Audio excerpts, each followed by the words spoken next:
saya menyampaikan firman Tuhan untuk saudara-saudara sekalian, saya ingin menyanyikan sebuah pujian yang mengajak kita semua untuk datang kepada Tuhan dan sujud di bawah kaki-Nya.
Salam saudara pemirsa, selamat jumpa kembali dengan kami dalam program Berita Pengharapan.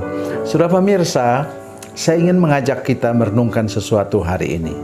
Berhati-hati kita dengan hamba Tuhan yang diurapi oleh Roh Kudus, yang sedang memimpin jemaat, memimpin umat Tuhan menuju ke tanah perjanjian surgawi.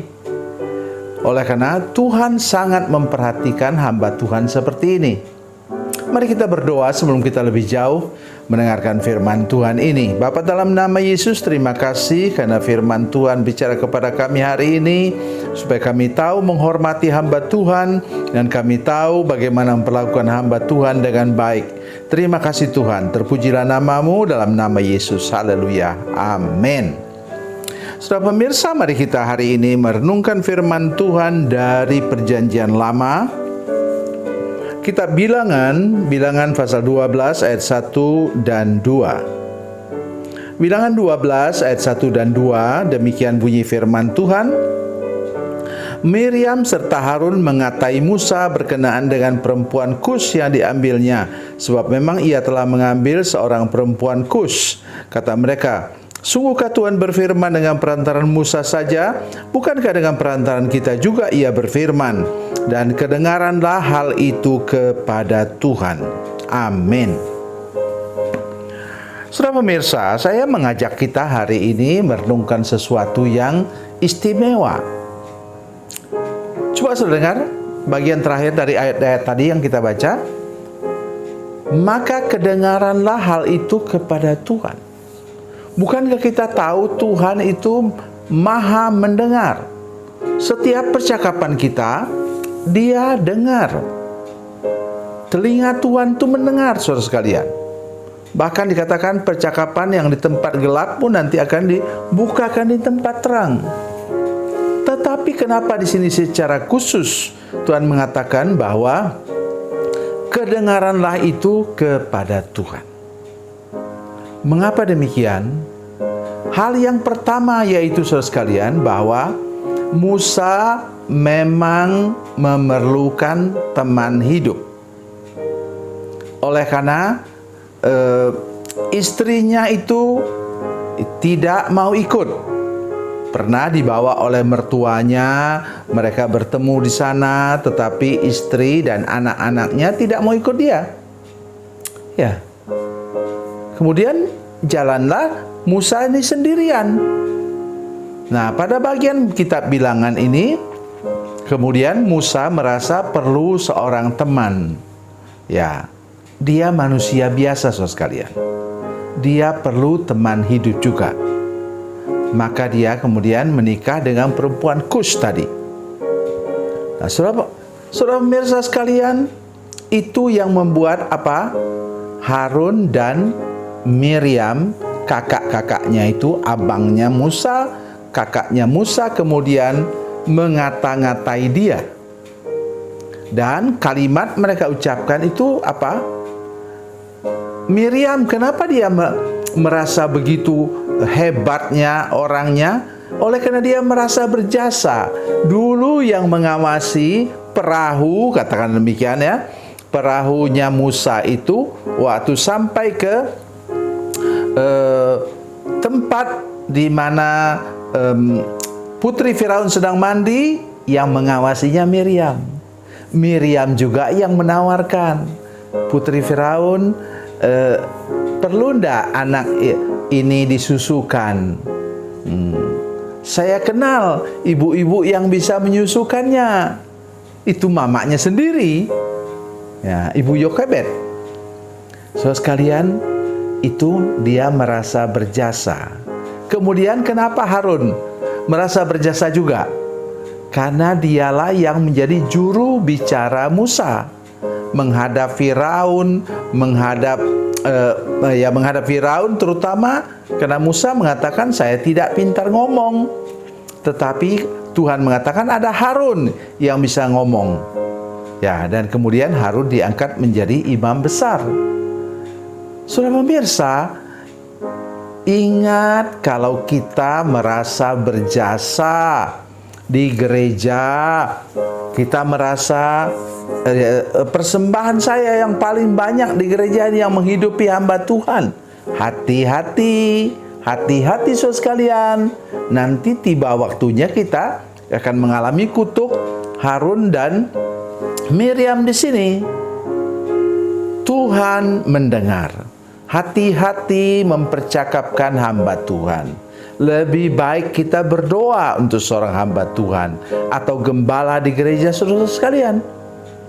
Mungkin dia punya kelemahan, kekurangan, tapi mari kita mendoakannya, mendukung dia supaya segala macam kelemahan dan kekurangan dia tertutupi oleh doa kita.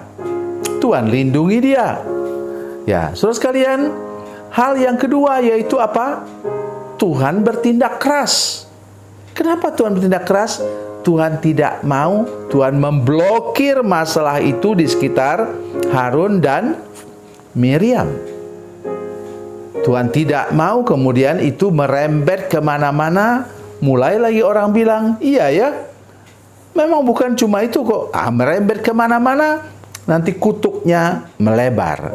Oleh sebab itu Tuhan menghukum siapa? Menghukum Miriam, kata firman Tuhan. Kenapa bukan Harun? Yang mulai duluan itu Miriam, ya. Coba lihat ayat 12. Pasal 12 ayat 1. Miriam serta Harun. Miriamlah yang duluan. Karena itu dia yang kemudian dihukum oleh Tuhan. Ya. Ayat 4. Lalu berfirman Tuhan dengan tiba-tiba kepada Musa, Harun dan Miriam, keluarlah kamu bertiga ke kemah pertemuan. Maka keluarlah mereka bertiga. Lalu turunlah Tuhan dalam tiang awan dan berdiri di pintu kemah itu, lalu memanggil Harun dan Miriam. Maka tampillah mereka keduanya. Lalu berfirmanlah ia demikian. Kemudian apa yang terjadi? Nah, ayat 9, sebab itu bangkitlah murka Tuhan terhadap mereka, lalu pergilah ia. Dan ketika awan telah naik dari atas kemah, maka tampaklah Miriam kena kusta, putih seperti salju. Ketika Harun berpaling kepada Miriam, maka lihatnya bahwa dia kena kusta. Lalu kata Harun kepada Musa, Tuanku, jangan kiranya timpakan kepada kami dosa ini yang kami perbuat dalam kebodohan kami. Saudara bisa lihat, ya, tindakan tegas Tuhan. Jadi kalau di gereja, saudara sekalian, Kalau saudara melihat ada tindakan tegas dari Tuhan terhadap jemaat atau saudara sendiri, maka jangan marah. Mari rendah hati seperti Harun. Dia katakan, kebodohan kami. Akhirnya kemudian memang Miriam akhirnya disingkirkan dari perkemahan selama 24 jam. Kemudian akhirnya dia diterima kembali. Dia sembuh. Oleh karena apa tadi? Mereka merasa mereka bodoh. Kalau mereka tidak mengakui, sudah lihat Raja Uzia misalnya, sampai meninggal, sampai mati dia tidak mau bertobat. Dan sampai mati dia mati dalam penderitaan karena sakit kusta. Mari kita belajar rendah hati, tahu menghormati hamba Tuhan, bukan karena saya seorang hamba Tuhan senior, tetapi untuk kita semua perhatikan ini baik-baik, supaya kita jangan sampai kena hukuman daripada Tuhan. Tuhan Yesus memberkati, Tuhan Yesus baik. Mari kita berdoa. Bapa, dalam nama Yesus, terima kasih untuk firman Tuhan hari ini. Kami berdoa supaya kami tahu menghormati hamba Tuhan, dan lindungi hati kami juga Tuhan, supaya kami tidak pernah sombong dan tetap rendah hati dan mengakui kesalahan kami dengan jujur di hadapan Tuhan. Terima kasih Tuhan, pulihkan hidup kami dalam nama Yesus. Haleluya. Amin.